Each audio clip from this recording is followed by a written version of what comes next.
স্বল্পকালে পূর্ণ প্রতিযোগিতামূলক বাজারে কিভাবে অস্বাভাবিক মুনাফা অর্জিত হয় আমরা আজকে এটা নির্ণয় করব। আমি বোর্ডে একটি চিত্র অঙ্কন করেছি, চিত্রটি দেখে বোঝা যাচ্ছে এটি অস্বাভাবিক মুনাফা, যেটা আমি লিখে হচ্ছে অস্বাভাবিক মুনাফা নির্ণয়। কিন্তু এটা কিভাবে অস্বাভাবিক মুনাফা এটা নির্ণয় করতে হলে প্রথমে আমাদের দাম এবং গড় ব্যয়ের সাথে তুলনা করতে হবে। আমাদের সবসময় খেয়াল রাখতে হবে দাম এবং গড় ব্যয়, অর্থাৎ এসি এবং পি এর সম্পর্ক, এই দুইটার মধ্যে সম্পর্ক দেখতে হবে। পি যদি বড় হয় অর্থাৎ পি গ্রেটার দেন এসি হয় তাহলে সেটা হবে অস্বাভাবিক মুনাফা। আর কখন আমরা বলতে পারবো পি বড় হয়? যখন দেখবেন পি এসির উপর অবস্থান করে। এই যে দেখেন পি আছে হচ্ছে এই রেখা বরাবর আর এসি টাচ করছে এফ বিন্দুতে, অর্থাৎ এসি রেখার উপরে পি অবস্থান করতেছে। তাহলে চিত্র থেকে আমরা বলতে পারি এটা অস্বাভাবিক মুনাফা অর্জন করেছে। কিন্তু এই যে শর্তটা, এই শর্তটা হচ্ছে অতিরিক্ত শর্ত। এর আগে দুইটা শর্ত পূরণ করতে হয়, যেখানে লেখা আছে ভারসাম্যের শর্ত। অর্থাৎ প্রথমটা হচ্ছে প্রয়োজনীয় শর্ত, যেখানে M R is equal to MC. আপনি যদি চিত্রে খেয়াল করেন এই যে M R is equal to MC যেখানে টাচ করছে, অর্থাৎ ই বিন্দুতে প্রথম শর্তটা পালিত হয়েছে। আবার যদি খেয়াল করেন দ্বিতীয় শর্ত, সেটা হচ্ছে পর্যাপ্ত শর্ত, এমসি রেখার ডাল গ্রেটার দেন এম আর রেখার ডাল। অর্থাৎ এমসি রেখা এম আর রেখাকে নিচ দিয়ে সেট করে উপরে উঠবে। আমি যদি চিত্রে দেখেন এই যে এমসি রেখা, এই যে এমসি রেখা নিচ দিয়ে সেট করে এম আর রেখাকে সেট করে উপরের দিকে উঠে গেছে এবং সেটা ই বিন্দু দিয়ে সেট করছে, তাহলে আমরা বলতে পারি এমসি রেখা এম আর রেখাকে সেট করে উপরের দিকে উঠবে। অর্থাৎ এমসি রেখার ডাল গ্রেটার দেন এম আর রেখার ডাল। ভারসাম্যের এই দুটি শর্ত পালিত হওয়ার পর অতিরিক্ত শর্ত যোগ করতে হয়, যেটা এটা। এখন অতিরিক্ত শর্ত আমি লিখি, অতিরিক্ত শর্ত ই গ্রেটার দেন এসি। তাহলে এই যে শর্তটা এখানে আমরা লিখলাম। প্রথমে তাহলে আমরা মোট আয় এবং মোট ব্যয় নির্ণয় করব, এর পরবর্তীতে কিভাবে অস্বাভাবিক মুনাফা অর্জিত হয় সেটা নির্ণয় করব। তাহলে আমরা লিখি গাণিতিক বিশ্লেষণ। আমরা চিত্র থেকে দাম, উৎপাদনের পরিমাণ এবং গড় ব্যয় প্রথমে নির্ণয় করব। তাহলে প্রথমে আমরা লিখি চিত্র হতে প্রাপ্ত, চিত্র হতে প্রাপ্ত দাম। দামকে সাধারণত আমরা পি দিয়ে প্রকাশ করি। তাহলে পি এখানে কত হবে? পি দেওয়া আছে এখানে। তাহলে এই বরাবর যে রেখাটা আছে এখানে আসবো, আসার পর দেখবো উ থেকে পি। কারণ হচ্ছে কি আমরা আলফাবেট দিয়ে যদি নির্ণয় করি আমরা জানি যে উ থেকে লিখবো। তাহলে উ থেকে পি পর্যন্ত, দামকে যেহেতু পি দিয়ে নির্দেশন করে তাহলে উ থেকে পি পর্যন্ত। তাহলে ও পি টাকায় প্রকাশ করা হয়, টাকা। তারপর লিখবো উৎপাদনের পরিমাণ, উৎপাদনের পরিমাণ। এখন আমরা উৎপাদনের পরিমাণ কিভাবে নির্ধারণ করব? কিউ দিয়ে। তাহলে আমরা দেখি চিত্রে উৎপাদনের পরিমাণ অথবা বিক্রয়ের পরিমাণ দেওয়া আছে কিউ এই বরাবর, তাহলে উ থেকে কিউ। তাহলে ও কিউ, এটাকে আমরা এককে প্রকাশ করব। এখন আমরা আসবো গড় ব্যয়। তাহলে গড় ব্যয় কিভাবে এখানে লেখা যায় দেখেন, এসি দিয়ে প্রকাশ করা হয়। তাহলে এসি কোথায় আছে? এসি হচ্ছে এই চিত্রে টাচ করছে কোন বিন্দুতে? এফ বিন্দু হচ্ছে। তাহলে এই বরাবর আসবো। তাহলে আমরা তো জানি উ থেকে যেতে হবে, তাহলে উ থেকে পি ওয়ান, ও ভি ওয়ান টাকায় প্রকাশ করবেন।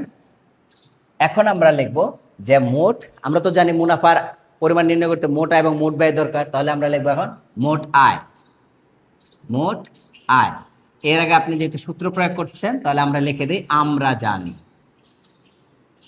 আমরা জানি, আমরা জানি মোট আয় টিআর দিয়ে প্রকাশ করে।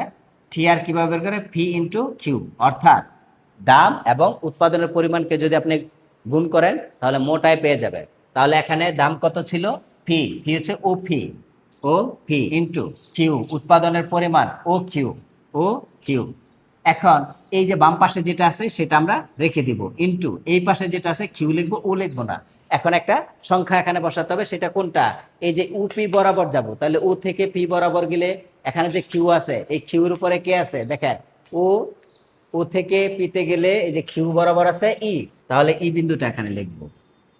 এরপরে আমরা এটা গুণ করে দিই ও পি ই কিউ, এটা হচ্ছে মোট আয়।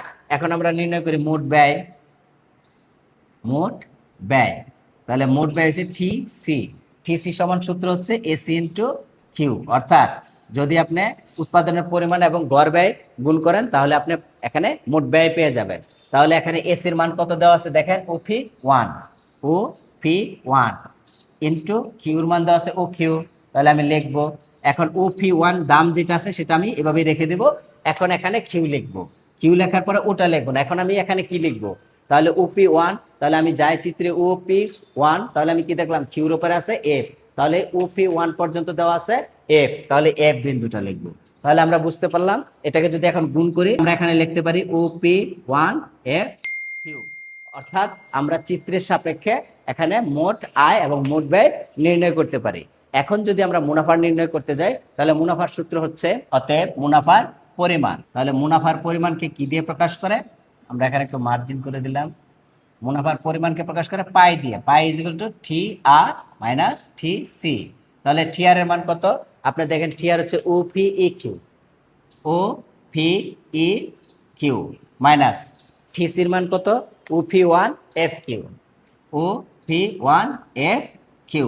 এখন আপনি যদি বিয়োগ করি, আমরা সাধারণত বীজগণিতে জানি যে যে যে যে সংখ্যাটা মিলে যাবে সেটা বাদ যাবে, তাহলে ও ও মিলেছে বাদ, ফি ফি নাই তাহলে ফি লিখবো, ই ই নাই তাহলে ই লিখবো, কিউ কিউ মিলে গেছে বাদ, তাহলে ফি ওয়ান এখানে রয়ে গেছে, এখানে রয়ে গেছে এফ। এটাকে যদি সাজিয়ে লিখি ফি ফি ওয়ান ই এফ। এখন এখানে যদি রেজাল্টটা পজিটিভ আসে তাহলে আমরা বলতে পারি সেটা হচ্ছে গিয়া অস্বাভাবিক মুনাফা। কিন্তু আমি এটা বুঝবো কিভাবে যে এখানে এটা পজিটিভ, এখানে যে মানটা এসেছে এটা যে পজিটিভ সেটা আমি বুঝবো কিভাবে, এর জন্য আমাকে চিত্রের সাহায্য নিতে হবে। আমরা যদি চিত্রে খেয়াল করি, একটু খেয়াল করেন, দেখেন এখানে চিত্রে এসি রেখা পি এর নিচে অবস্থান করতেছে।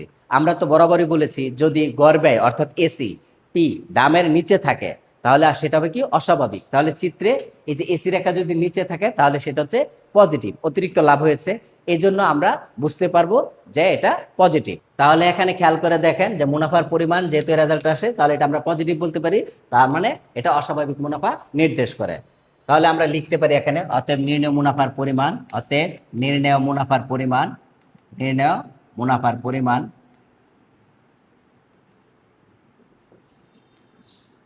P P one E F. সুতরাং সুতরাং অস্বাভাবিক মুনাফা অর্জিত। তাহলে আশা করি আপনারা সবাই এটা বুঝতে পেরেছেন। সবাইকে অসংখ্য ধন্যবাদ। পরবর্তী ক্লাস দেখার জন্য স্বাগতম। ধন্যবাদ সবাইকে।